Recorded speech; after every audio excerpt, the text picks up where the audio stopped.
"You're not family anymore." Those words from my own son cut deeper than the surgeon's knife that removed my breast cancer 3 years ago. There I stood, on the porch of the house I helped pay for, holding a dish of warm apple pie in my trembling hands, as the front door slammed shut with a force that seemed to shake the very foundations of my heart. It was the 4th of July, Independence Day, and ironically, the day I was declared independent, or better, excluded, from my own family. The smell of barbecues drifting through the neighborhood clashed with the bitter taste of tears I swallowed. 67 years old, and I never imagined my Michael, my firstborn, the same baby I cradled so many nights, would look at me with those eyes. His father's eyes, eyes that once loved me, now brimming with contempt.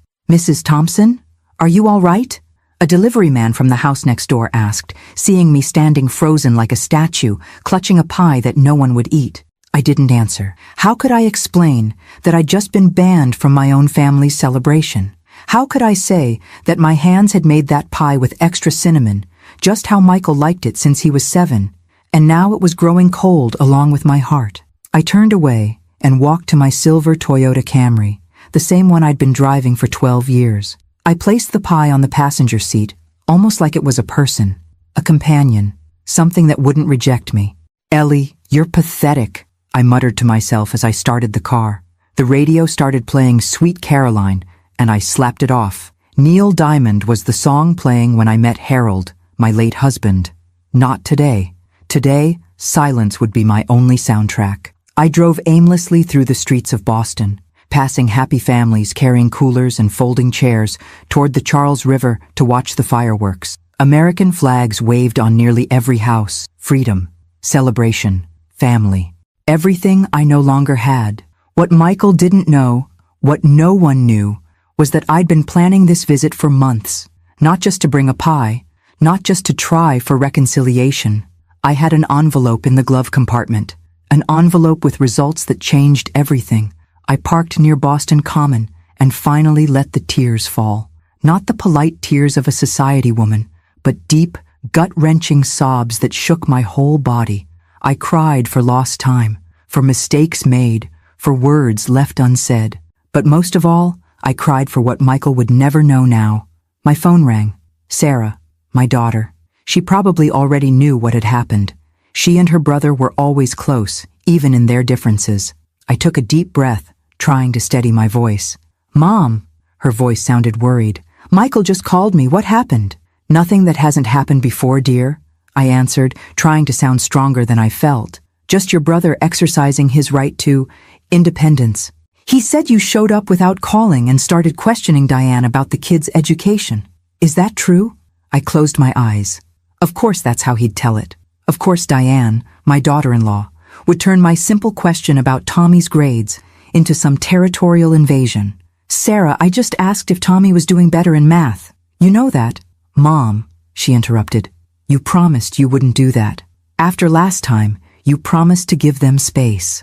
Last time." She meant last Christmas, when I suggested that maybe, just maybe, letting Amber, my 12-year-old granddaughter, wear so much makeup wasn't appropriate. Apparently, questioning any parental decision was an unforgivable crime. "I just brought a pie, Sarah, an apple pie for the 4th of July. Silence on the other end. Then a sigh. "You can't just show up without calling, Mom. Not after everything. Everything." As if years of small clashes, built-up resentments, and unspoken hurts could be summed up in one word to explain the chasm that now separated me from my son. Before I go on, don't forget to join our group, where you'll have access to exclusive, ad-free stories right on your phone, even without internet. Just check the first pinned comment. "All right, Sarah," I finally said. "Tell your brother I'm sorry." And I hesitated, my hand instinctively reaching for the envelope in the glove box, "and that I understand his decision. Are you going to be okay? Do you want me to come by after the fireworks?" "No need, sweetheart. I'm heading home. I have things to take care of." I hung up before my voice could fail again. I looked at the apple pie on the seat beside me. Still warm, still filling the car with the scent of cinnamon and walnuts. A pie for a family that didn't want me anymore. That's when I made my decision. A decision that would change everything. That would shake the foundations of the family that had rejected me. Not an act of revenge, but of liberation. I started the car again. This time, I had a destination. Attorney Peterson's office was just 15 minutes away. It was a holiday, but he'd given me his personal number years ago when he handled Harold's will. "Leonard, this is Eleanor Thompson. I need to see you today. It's about the will." Yes, I know it's a holiday, but I glanced at the pie beside me. "Let's just say I've just gained my own independence, and I need to make sure it's permanent." As I drove, I watched the preparations for the city's fireworks in the distance. That night, while Boston's sky exploded in color, I would explode in my own way, quietly, decisively, irreversibly. Michael thought he knew me, thought he could toss me aside like old furniture that no longer matched the decor. But he was about to learn a fundamental truth about his mother. At 67, Eleanor Thompson was just starting her revolution. What I did after that door closed wouldn't just shock my son, it would shock everyone. Leonard Peterson's office was empty that holiday, except for him. A man in his 70s, gray hair perfectly combed to the side, still wearing a suit even on the 4th of July. Old-school lawyers are like that. Formality is their armor. "Eleanor," he said, adjusting his glasses as he watched me walk in.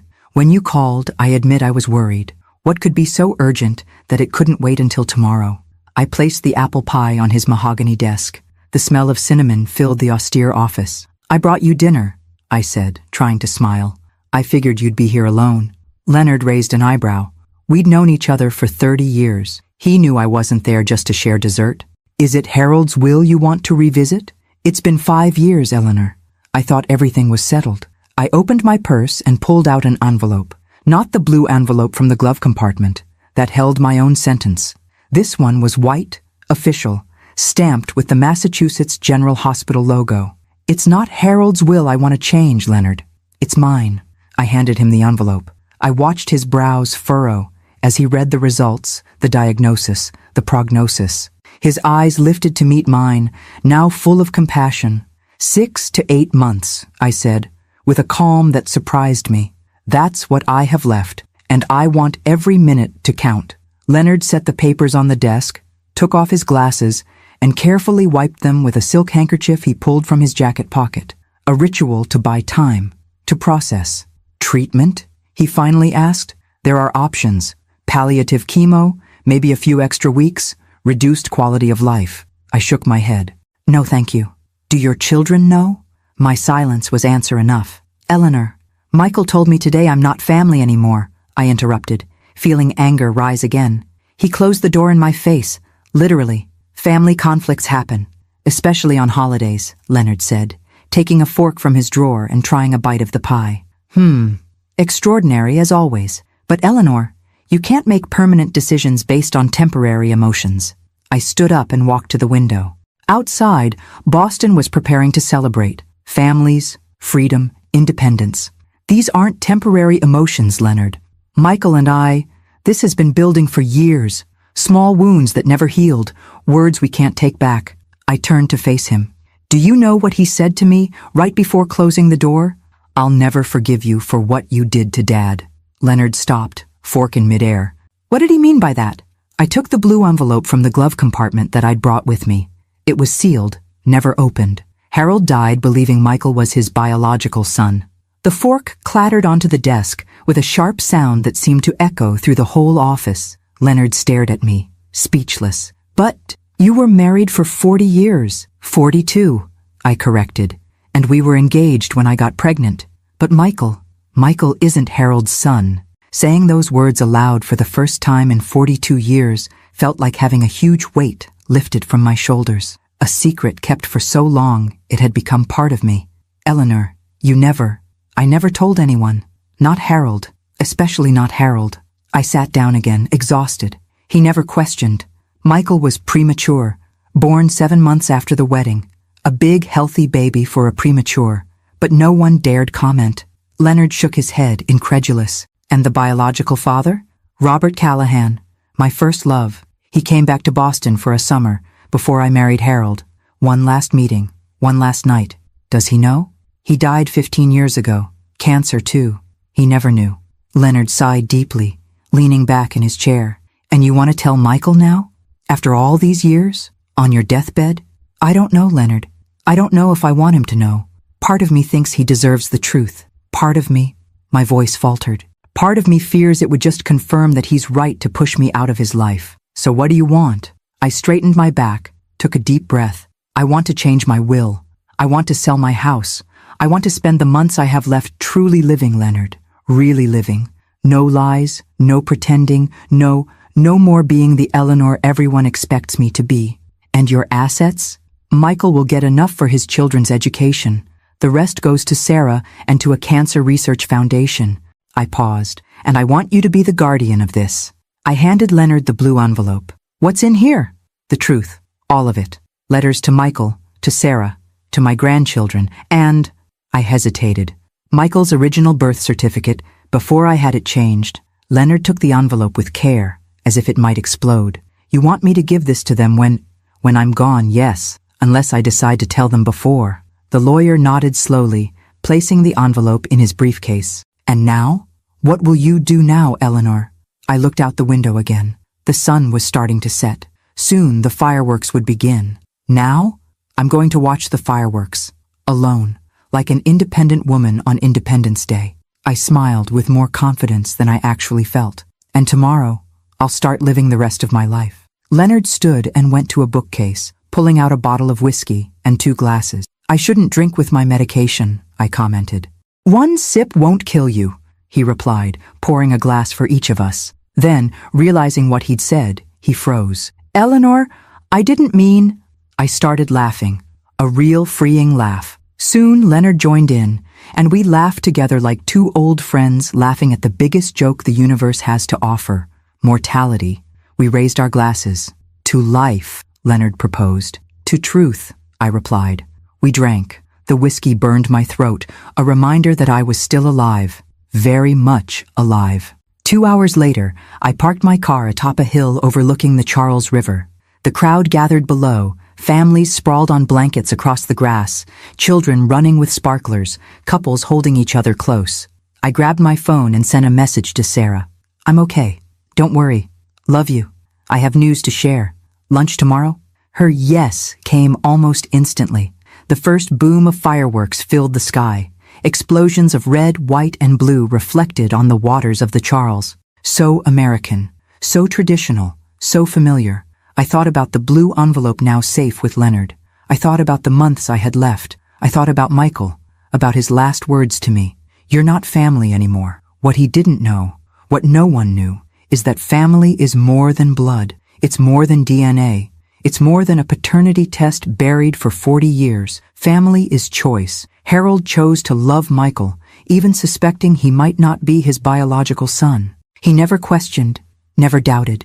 And now, I would make my own choice. The fireworks lit up the sky, brighter and brighter. Bursts of stars and stripes, waterfalls of light, explosions of color challenging the darkness, just as I would challenge the destiny given to me. 6 to 8 months isn't much time, but it would be enough to rewrite my story, to shake the foundations of the life I built, to reveal truths, and maybe find forgiveness. My phone buzzed with a message from Michael. Sarah said you're watching the fireworks alone. You shouldn't be driving at night. We'll talk another day. Not a word of apology. No hint at reconciliation. Just pragmatic, distant concern. I typed my response with steady fingers. Don't worry about me, Michael. I'm starting a new life. And believe me, what I do next will surprise all of you. I sent the message and turned off my phone. The fireworks kept bursting over Boston's sky, and inside my chest, something else was bursting too. Determination. Eleanor Thompson wouldn't die as a bitter old woman rejected by her son. No, Eleanor Thompson would be reborn before she left, and no one at all, was ready for what was coming next. The house at 347 Maple Street had been my home for 42 years. Every inch of that place held a story.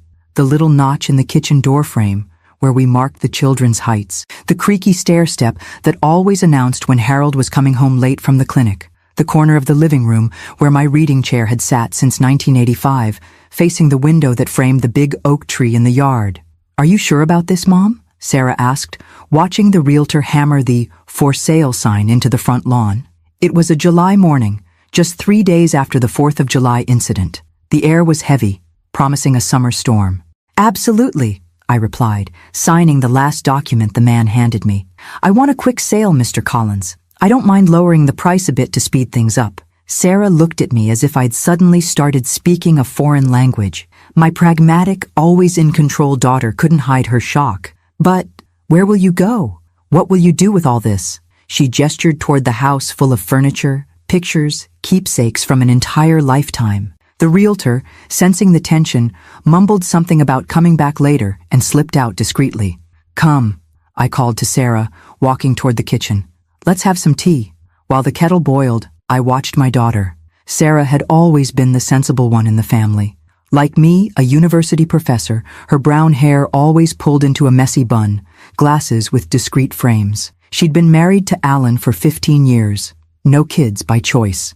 Michael, on the other hand, had always been impulsive, temperamental, so much so that now he was a successful chef with his own restaurant, turning emotions into award-winning dishes. You're sick, aren't you? Sarah asked abruptly, her eyes fixed on mine. The kettle whistled, saving me for a moment. I poured the Earl Grey into the same porcelain cups we'd used since she was a child. Why do you think that? I asked, avoiding her gaze. Mom, she said, her voice almost a whisper, you called me yesterday at 6 a.m. to ask where I kept those photos from our trip to California in 1992. You sold your old piano to a music store without even haggling. And now you're selling the house where you've lived basically your entire adult life. She squeezed my hand on the table. I'm a psychology professor, remember? I recognize putting affairs in order behavior. I looked at our reflection in the kitchen window. Mother and daughter, 30 years apart, united by the same gray-green eyes. I could have lied. I could have made up some story about wanting a change, about being tired of Boston. But Sarah had always had a radar for my lies. Yes, I finally answered. I'm sick. Her fingers tightened around mine. How bad? Terminal. Metastatic cancer. Started in the ovary. Now it's in my liver and lungs. The words came out clinical, distant, as if I were talking about someone else. 6 to 8 months, according to the doctors. Sarah didn't cry right away, as I'd expected. Instead, her eyes narrowed. How long have you known? 3 weeks. And you didn't tell us? Not even me? Not Michael? I tried to tell Michael on the 4th of July, I said, feeling the bitterness rise again. I had the results with me. I was waiting for the right moment. Sarah stood up abruptly, pacing the kitchen. That explains everything, she murmured. That's why you showed up unannounced. That's why you insisted so much. Oh my God. She stopped and stared at me. He doesn't know, does he? No. I'm calling him right now. No! My voice came out louder than I intended. No, Sarah. He made it very clear he doesn't want me in his life. That was before. This changes everything. It doesn't change anything, I replied firmly. I'm the same person. I have the same flaws, the same faults that irritate him so much. Being terminal doesn't suddenly make me easier to love. Sarah finally let the tears fall. But you're our mother, she sobbed. You're our mother, for God's sake. I stood up and hugged her. My strong daughter, always so controlled, shook in my arms like when she was 8 and woke from a nightmare. Listen, I said softly, pulling back to look into her eyes. I don't want my last months to be about pain, hospitals, and pity. I don't want forced visits or guilt-driven reconciliations. I want to live, Sarah. Really live. What does that mean? I smiled. A real smile. The first in days. It means I sold the piano because I never actually liked playing. Harold convinced me to take lessons when we got married because a refined woman should play piano. It means I'm selling this house because it holds more ghosts than happy memories now. It means I want to see the sunrise in Maine and the sunset in Florida. I want to eat fresh lobster and dance under the stars. I want to do all the things I never did because I was too busy being the perfect wife, the perfect mom, the perfect professor. You're having a midlife crisis at 67, Sarah said, almost smiling through her tears. I'm having an end-of-life crisis, I corrected, and it's wonderful. That afternoon, as we sorted what to keep, what to donate, and what I'd take with me, I told Sarah about my plans. I would buy a small trailer, one comfortable enough for a single person, and head down the East Coast. I'd already reserved a spot at a campground in Portland, Maine, for the next week. You, in a trailer? Sarah laughed as we packed up the crystal to be stored. The same woman who complained about a 4-star hotel in Chicago because the shower made a weird noise? People change, I replied, tossing aside a set of embroidered tablecloths I'd never used. Or rather, circumstances force us to change.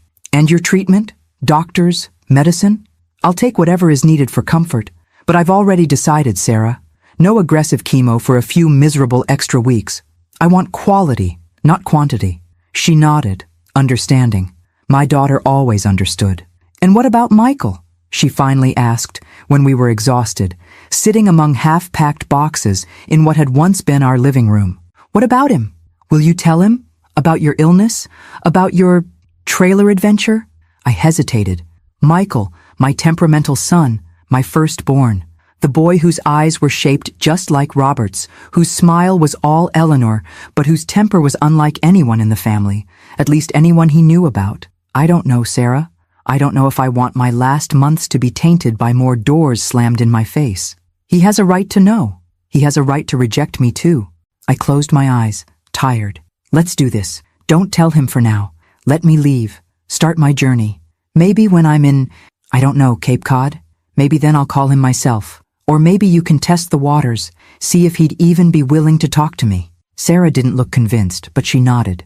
Always the family peacemaker. While she took some boxes to her car, I went upstairs one last time. There, in my nightstand drawer, I kept an old photo album I hadn't shown anyone in decades. I opened to the page I knew so well. There he was, Robert Callahan. Dark hair, crooked smile, deep eyes, a cigarette hanging from the corner of his mouth. Classic 70s style. The last picture we ever took together, before he left for California and I stayed behind, accepting Harold's proposal. Sensible, reliable Harold. 6 weeks after that photo, I found out I was pregnant, and the rest, as they say, is history. I closed the album and put it in my bag. This was a truth I still wasn't sure I'd share. I didn't know if Michael deserved to know, or if it would only cause more pain when I was no longer here to explain, to ask forgiveness. I heard Sarah calling from downstairs. Time to lock up the house, at least for now. The realtor had said that, in today's market, the house could sell in weeks, maybe days. Before leaving, I stopped by the room that had been Michael's until he was 18. Sarah and I had boxed up most of what he'd left behind. High school baseball trophies, some college books, an old video game. But I'd left one thing, the little dinosaur pillow he loved as a child. I picked it up and inhaled its scent. Decades had passed, but I could still catch the apple shampoo he used, mixed with the smell of dirt from his days playing in the yard. I set the pillow back on the bed and closed the door. Some memories don't need to be packed. Some go with us wherever we go.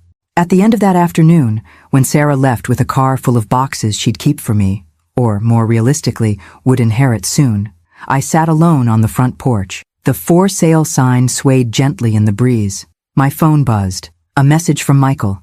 Sarah just left here. She was acting weird. Is something going on with you I should know about? I stared at the message for a long time.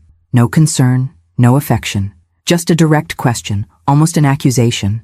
I typed, I'm selling the house and going on a trip. It's time for changes, Michael. He replied almost instantly. You're selling our house? Dad's house? Without even telling the family? Our house. Dad's house. Not my house, even though I was the one who cared for it for decades, kept every window clean, every floor waxed, every garden blooming. No, to Michael, I was just the caretaker of a property he considered more his than mine. It's already decided, I replied simply. I'll start my trip next week. If you want to say goodbye, you know where to find me. I turned off my phone before he could answer. The storm that had threatened all morning finally began. Big drops falling on the garden that soon wouldn't be mine. I didn't bother to go inside. I let the rain soak me, washing away tears I hadn't even noticed were falling. This was Eleanor Thompson saying goodbye to the woman she had been for nearly 70 years.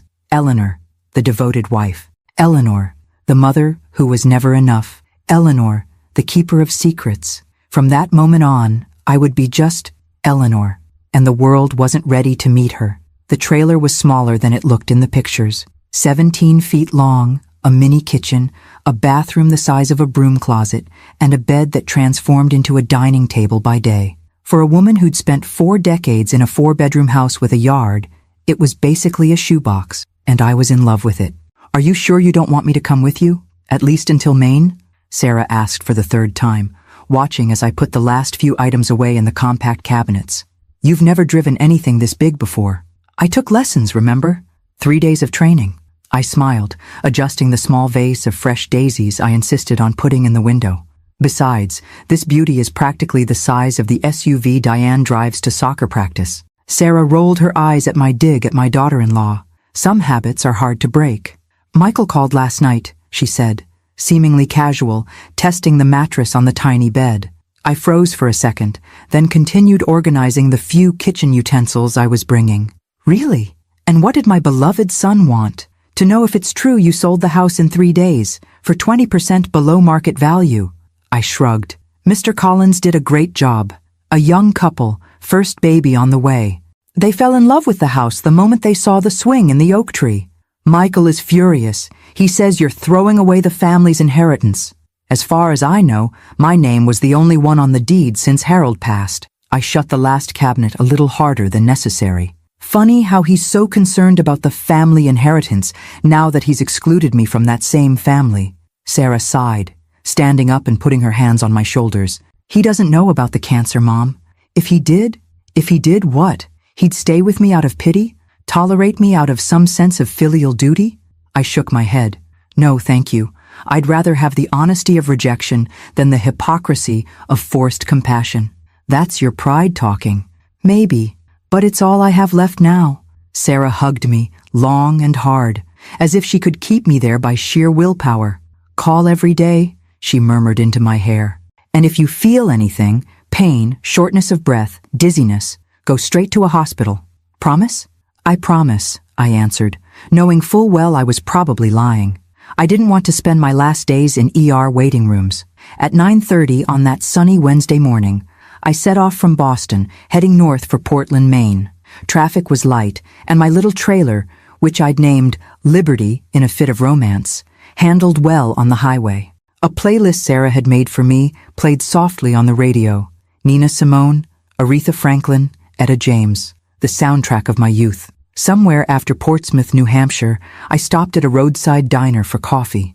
I sat at the counter between truckers and travelers and ordered a slice of lemon pie and black coffee. "Traveling alone, honey?" asked the waitress, a woman around 50 with a name tag that read Dottie. "Yes," I replied, feeling a strange satisfaction in saying it. "I'm taking a road trip up the coast. Your husband didn't want to come?" "I'm a widow," I replied. Then, suddenly feeling a need to explain more, I added, "Actually, I'm starting a new life. Sold my house, bought a trailer, and I'm seeing where the road takes me." Dottie smiled, a smile that said she'd seen it all from behind that counter. "Good for you, honey. Never too late for an adventure." She winked. "Believe me, I've seen everything here. Just last week, an 82-year-old lady sat right where you are, heading to Vegas to marry a man she met online. Said her kids were having fits, but she didn't have time to waste. We laughed together, and for a moment, I wondered if I'd ever have the courage for something like that. Not marriage, of course. One marriage was enough for a lifetime. But the boldness, the guts to truly not care what others thought. Maybe, with the limited time I had left, I could learn. Back on the road, with the horizon opening up ahead of me, I thought about how much my life had changed in just 1 week. From the respectable lady, retired English literature professor, Jane Austen specialist, to a nomad with a trailer and no fixed address. What would my old colleagues at the university say? What would my students, who saw me as the epitome of academic tradition, think? Eleanor Thompson, the woman who once scolded a student for wearing ripped jeans to class, now driving up the interstate listening to blues with no set destination. My phone rang through the car's Bluetooth system. Michael. I hesitated, my finger hovering over the answer button. Finally, I pressed, accept. "Hello, Michael," I said, keeping my voice calm. "Mom?" he answered, his voice tense. "Sarah says you're driving a trailer up the coast. Is that true, or is she exaggerating?" "It's absolutely true. I'm on my way to Portland right now." Silence on the other end. Then, "Have you lost your mind? At 67, you decide to sell the family home for practically nothing and head out like some sort of aging hippie. It's interesting how the house is suddenly the family home when it's about the money, but it's just my house when it comes to responsibilities and upkeep." I kept my tone deliberately light, almost amused. "And yes, maybe I have lost my mind. Or maybe I've finally found it. Is this because of what happened on the 4th of July? Is this some kind of emotional blackmail? Because if it is, not everything revolves around you, Michael, I interrupted, surprised by my own boldness. Believe it or not, this decision has nothing to do with you. It's about me, about what I want. What do you want? His voice was incredulous. Since when do you know what you want? You spent your whole life doing what Dad wanted, being who he wanted you to be. And now, 5 years after he's gone, you're suddenly the queen of freedom? His words hit like a punch, not for their cruelty, but for their accuracy. Michael always knew how to find the weak spot and press hard. You're right, I replied softly, surprising him. I spent decades being who everyone else wanted me to be. The perfect wife to Harold, the perfect mother to you and Sarah, the perfect teacher for my students. And you know what? I'm tired. I'm so incredibly tired of being everyone's Eleanor, but my own. Another silence, this one longer. There's something you're not telling me, he finally said, his voice less harsh. Sarah's acting weird. You're acting different. There are a lot of things I haven't told you over the years, Michael. Some you might never know. Others, I paused, thinking of the blue envelope with Leonard. Others, maybe one day. That's cryptic, even for you, Mom. I laughed, a genuine laugh. Maybe I'm discovering my mysterious side. They say older women become invisible in society. I'm using that to reinvent myself. I don't like this, he muttered, almost to himself. I really don't like this. You don't have to like it, dear. I'm not asking for permission. A sign announced the Portland exit in 2 miles. I was almost at my first destination. I have to go, Michael. I'm getting to Portland. Mom, he said quickly before I could hang up. Be careful, okay? And let me know when you get there, so I know you're safe. A small gesture, almost insignificant to most people. But from Michael, the same Michael who had slammed the door in my face just a week before, it was practically a peace offering. I will, I promised, and hung up. The campground in Portland was simple, but clean and well kept. I parked my trailer in a spot overlooking a small pond and went to check in at the office. First time traveling alone? Asked the manager, a middle-aged man with a graying red beard. Is it that obvious? I asked, handing him my documents. Let's just say you don't have that world-weary look of seasoned travelers, he smiled. But everyone starts somewhere. How long are you staying? A few days, maybe a week? I'm not sure yet. Great. Feel free to extend your stay if you want. We have a community campfire every night, if you'd like to join the other campers. Fridays are music nights. One of our regulars brings his guitar. I thanked him and returned to my trailer, feeling a strange mix of exhaustion and exhilaration. I had done it. I had really left everything behind. I was doing something completely unthinkable for the old Eleanor. I made a simple sandwich for dinner and ate it sitting on the trailer steps, watching the sun set over the pond. Around the campground, lights began to twinkle on, and the sound of laughter and conversation drifted through the evening air. Families on vacation, retired couples, young backpackers, and me, a literature professor with terminal cancer, escaping a life of expectations to finally live as I wanted, for whatever time I had left. I picked up my phone and texted Michael. Got here safely. The place is beautiful. The pond reminds me of that time we went fishing in Vermont, when you were 9 and insisted you saw a giant squid in the water. He replied just a few minutes later. It was an old bed sheet. You got so scared you tipped the boat over. I smiled at the screen. A moment of truce, a memory shared without bitterness. I replied, Your father was furious because he lost his new fishing rod, but then he laughed so hard he couldn't breathe when he tried to explain it to the cabin owner. 3 dots blinked, showing he was typing, then stopped, started again, stopped once more. Finally, good night, Mom. Take care. It wasn't much. It wasn't an apology or an offer to reconcile, but it was something. A fragile thread still connecting us, despite everything. I put the phone away and breathed in the night air. My first day on the road was over. The first of many, I hoped, though I knew that many now meant something different to me. 6 to 8 months. 24 to 32 weeks. Not much time, but enough to do what needed to be done. To live, truly live, for the first time. To say goodbye. And maybe, finally, to reveal the truth I'd carried for more than 40 years. On the other side of the campground, someone started playing guitar. The music drifted through the night, reaching me like an invitation.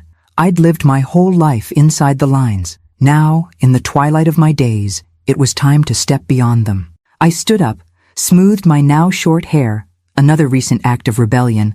I'd cut off the long gray locks Harold loved so much and walked toward the music. It was time for Eleanor Thompson to meet the world, and for the world to meet Eleanor. Have you tried with butter? I looked up from my clumsy battle with the whole lobster taking up most of my plate.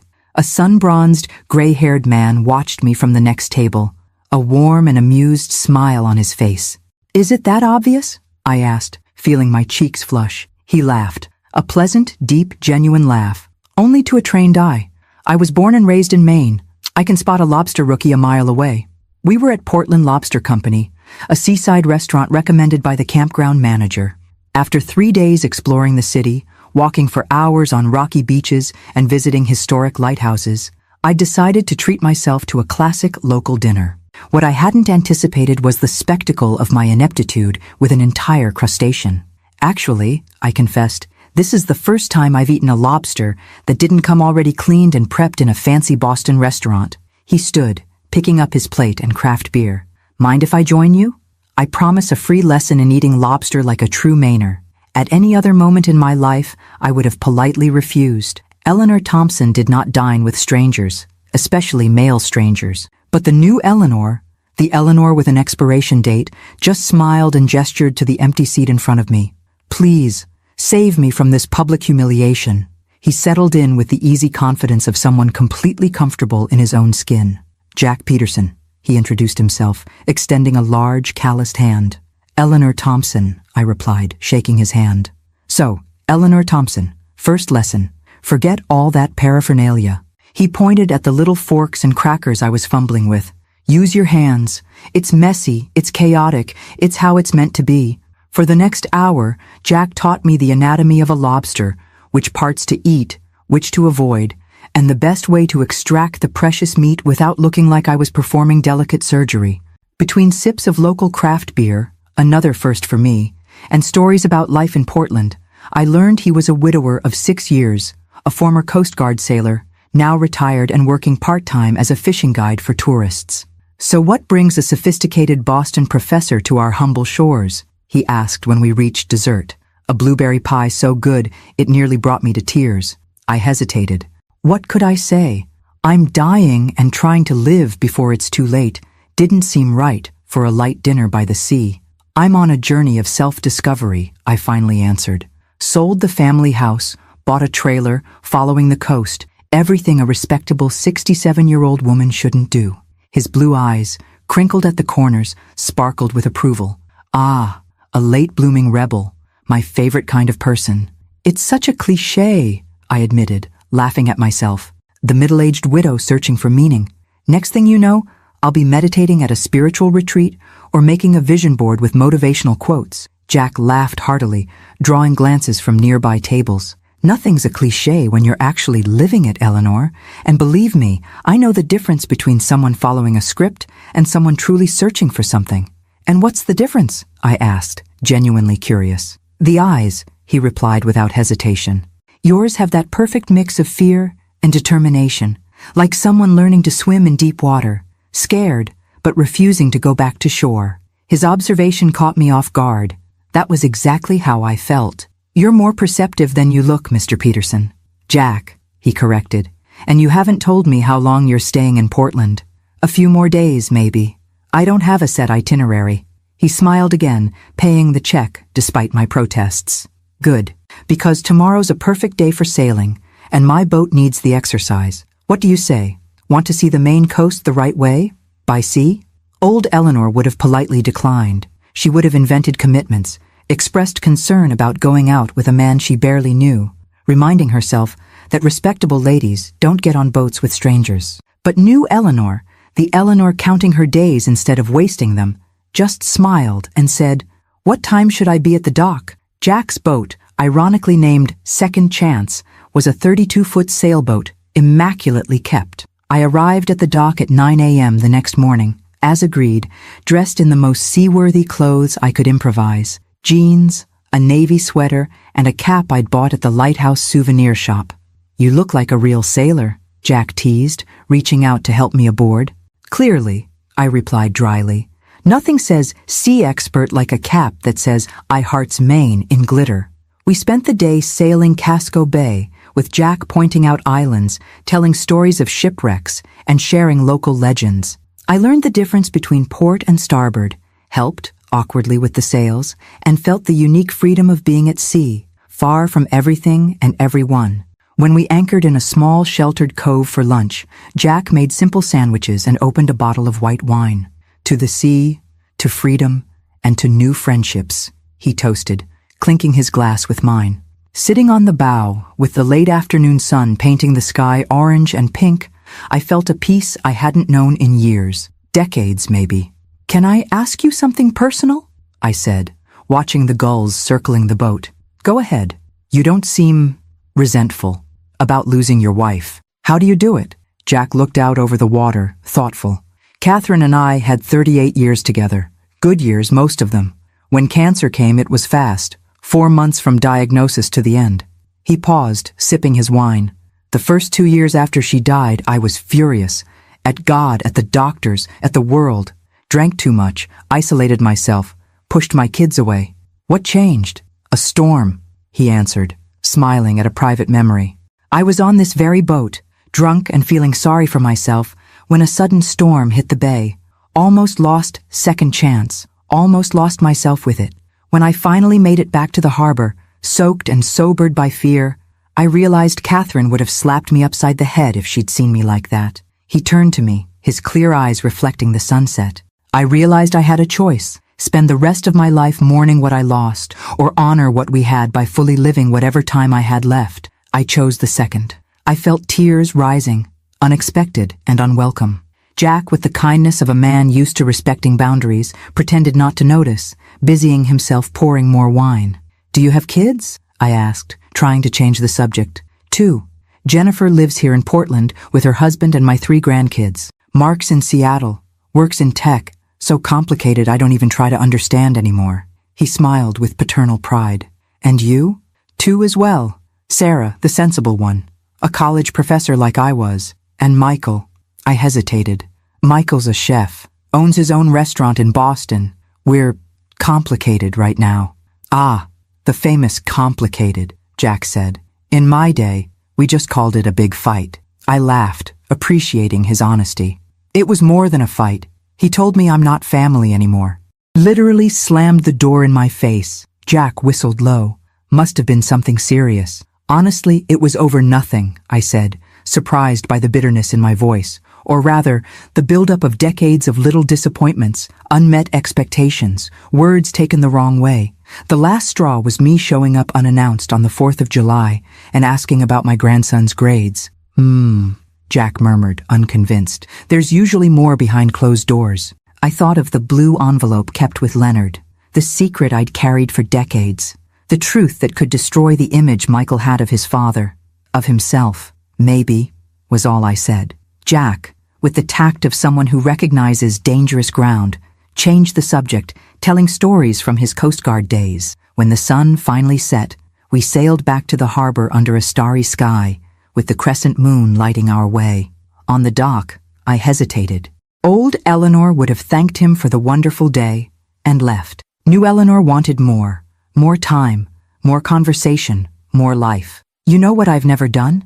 I said casually as we disembarked. "What's that?"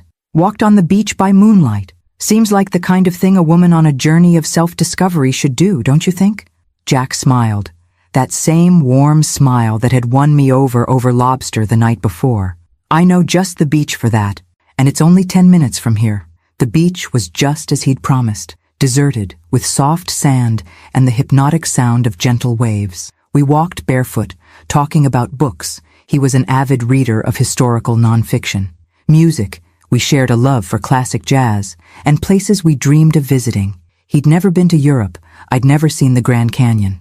When we stopped to watch the moon reflected on the ocean, Jack lightly touched my hand, a questioning gesture. I looked at him, for his honest face, kind eyes, the posture of a man who'd lived a life of hard work and integrity. And I made another decision the old Eleanor would never have considered.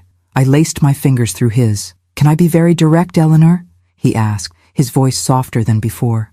Please, there's something about you. Something that says you're carrying more than just a distant son and a midlife crisis. I felt my heart race. Was it that obvious? What makes you think that? I asked, trying to keep my voice steady. The urgency, the way you watch everything, like you want to memorize every detail, like you're saying goodbye, not just discovering. I stepped away, letting go of his hand, hugging myself. The sea breeze suddenly felt colder. Am I that transparent? Only to someone who's been on the other side, he answered gently. Catherine had the same look in her eyes in her last months. The tears I'd held back for weeks finally spilled over. No judgment, no questions. Jack just held me, letting me cry into his chest that smelled of sea and wood. When I could finally speak, the words came out broken. 6 to 8 months. Metastatic cancer. My son doesn't even know yet. Nobody does, except my daughter and my lawyer. And now me, he finished softly, brushing a lock of hair from my face. And now you, a stranger I met 2 days ago. Sometimes it's easier to share secrets with strangers. Less complicated. We stood in silence for a few minutes, just the sound of the waves between us. What are you really looking for, Eleanor? On this trip? This journey? The question I'd been avoiding. What did I want? Redemption? Forgiveness? Adventure? Escape? I want to live authentically. At least once, I finally answered. I want to be completely myself. No fear, no apologies. I want to fix what can be fixed and make peace with what can't. And I hesitated. I want to decide how to finish my story. Jack nodded, understanding the weight of what I wasn't saying out loud. It's a brave search, he said. And if I may say so, one that deserves company, at least for part of the way. I looked at him surprised. What are you suggesting? I have a boat. You have a trailer. The coast is long. Maybe we could explore some of it together. No commitments, no expectations. Just 2 travelers sharing the road for a while. In another life, another time, I'd have thought the proposal scandalous, reckless, maybe even dangerous. A respectable lady doesn't just run off with a man she barely knows. But a terminal illness has a way of clarifying priorities. How much time do you have? I asked. All the time in the world, he answered with a smile. At least until fall, when I promised my daughter I'd help with her new house. I can't promise I'll make it to fall, I said, the reality of my condition hanging between us. I'm not asking for promises, Eleanor, just company. For as long as we have. The moon shone above, silent witness to another moment of transformation in Eleanor Thompson's life, from professor to widow, from mother to stranger, from dying woman to, what? A woman still able to feel, to risk, to live. I have one condition, I said, surprising us both with a mischievous smile. Name it. I want to see a whale before I die. A real whale, in the ocean, not in an aquarium. Jack threw his head back and laughed, a sound that seemed to belong to the night, the sea, to life itself. Eleanor Thompson, I may not be able to fix your relationship with your son, or give you more days, but I promise this. Before summer's over, you'll see whales. Not just one, dozens of them. Under the Portland moon, with the sea as our witness, we sealed our unlikely pact with a kiss, the first I'd given a man since Harold died. And it was different from anything I'd ever felt before, because for the first time in my life, I was kissing someone not as the Eleanor I was supposed to be, but as the Eleanor I really was. Free, imperfect, real, and still alive, gloriously alive. Cape Elizabeth, Maine, has one of the most beautiful lighthouses on the East Coast. Portland Head Light, built in 1791, stands tall above the rugged rocks, bravely facing the Atlantic Ocean for over 2 centuries. It was there, sitting on a time-worn wooden bench weathered by salt and wind, that I began to write the letters. Jack had left to take care of some things in Portland before our joint journey down the coast. We were planning to head south in the coming days, me in my trailer, him sometimes by boat, meeting in pre-arranged ports. An improvised adventure with no strings or expectations, exactly what I needed. I took from my pocket a small leather notebook I'd bought at a charming stationery shop in downtown Portland. Its dark brown cover featured a discreet embossed lighthouse, seemed fitting for my intentions. Inside, I kept envelopes and quality stationery, the kind you hardly find anymore in the digital age. The first letter would be for Sarah, the easiest, or perhaps the hardest, because it would be the most honest. Dear Sarah, If you're reading this, it's because I'm already gone. Leonard must have given you this package, just as we arranged. First of all, I'm sorry. I'm sorry I didn't let you be with me until the end. Maybe it was selfish, but I needed this journey alone. Well, not so alone as I told you about Jack over the phone. I needed to rediscover who I am, away from the roles I played all my life. There's so much I want to tell you, daughter.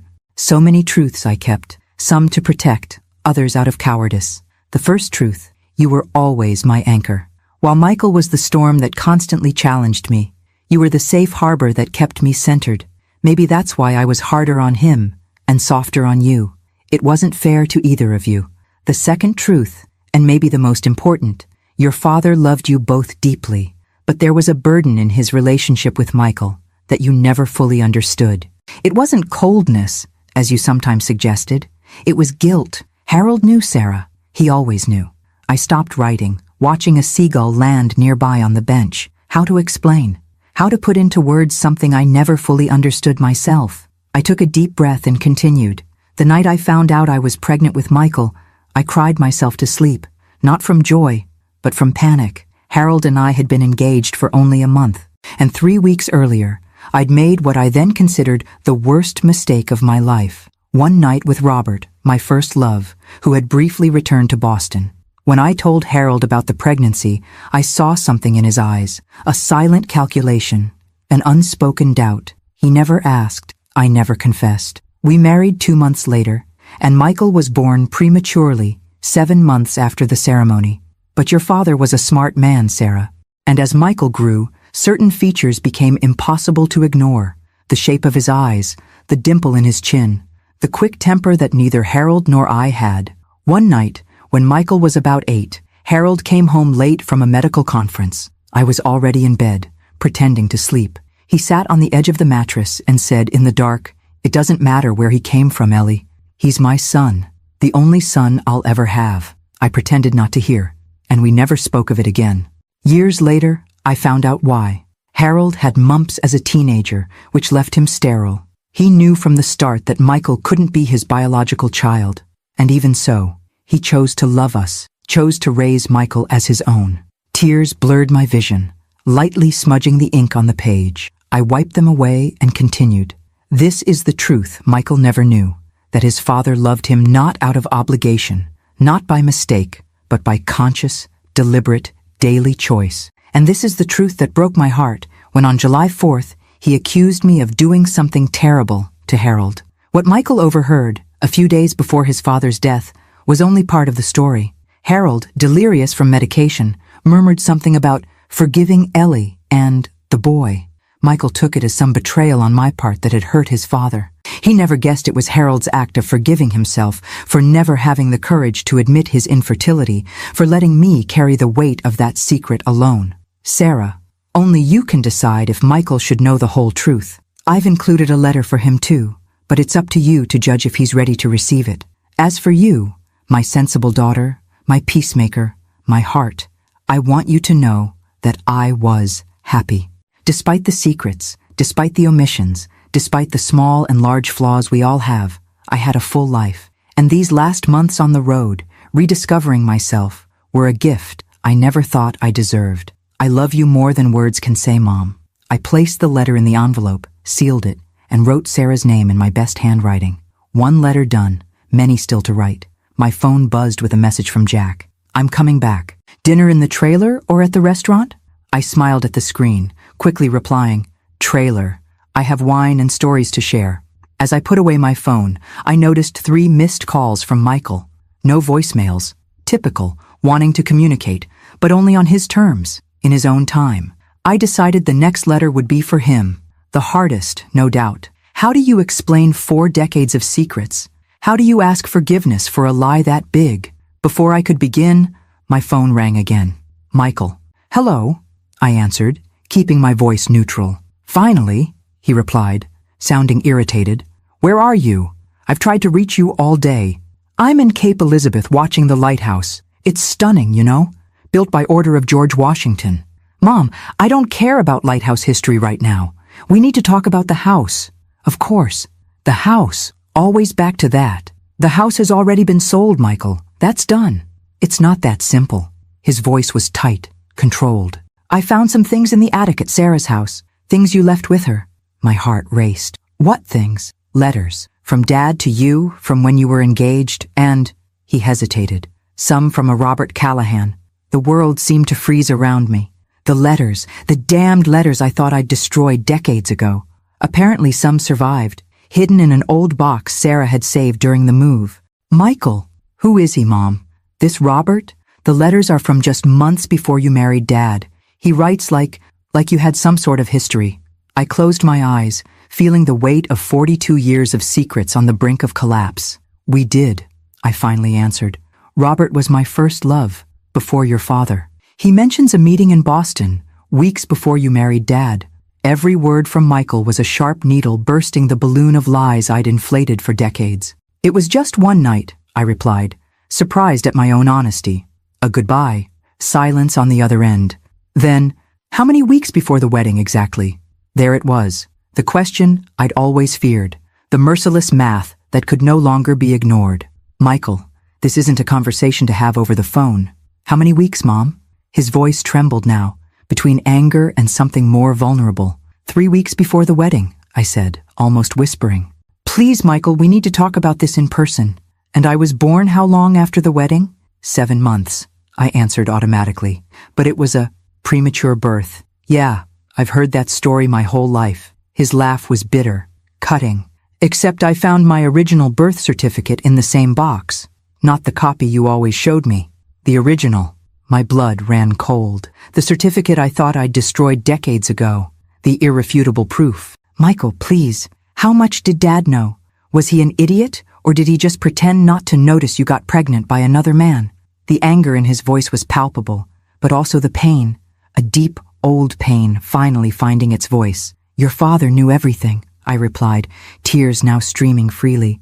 He always knew, and he chose to love you anyway. He chose to be your father in every way that really matters. So I was right on July 4th. You really did something terrible to him. No, Michael, you don't understand. I understand perfectly. I understand why there always seemed to be a distance between me and him. Why he could never really connect with me like he did with Sarah. Why you were always overprotective and controlling with me. Guilt, maybe. It wasn't like that, I tried to explain, but the words felt inadequate, insufficient. Who's my biological father, Mom? Is this Robert still alive? Do I have siblings I don't know about? Maybe grandparents who never knew I existed? Robert died 15 years ago, I answered mechanically. Cancer. He never knew about you. No one knew except Harold. And now you. Another silence, even heavier. I need time to process this, he finally said, his voice strangely calm. Maybe it's good you're far away now. Michael, please, can we meet? Talk in person. There's so much you don't... Not now, he interrupted. Maybe never. I don't know. The click of the call ending sounded like a gunshot in the evening quiet. I sat frozen, the phone still pressed to my ear, as if I could somehow re-establish the connection, go back in time, fix what now seemed irreparably broken. The truth I'd guarded for so long was now out in the world, raw and without the nuances only I could explain. Michael's version of betrayal, deceit, lies was just one side of a far more complicated story. A story of youth and passion, of mistakes and forgiveness, of a man who chose to love a child who wasn't his, and of a woman who lived decades divided between gratitude and guilt. Eleanor? I looked up to see Jack walking toward me, 2 glasses and a bottle of wine in his hands. His smile faded when he saw my face.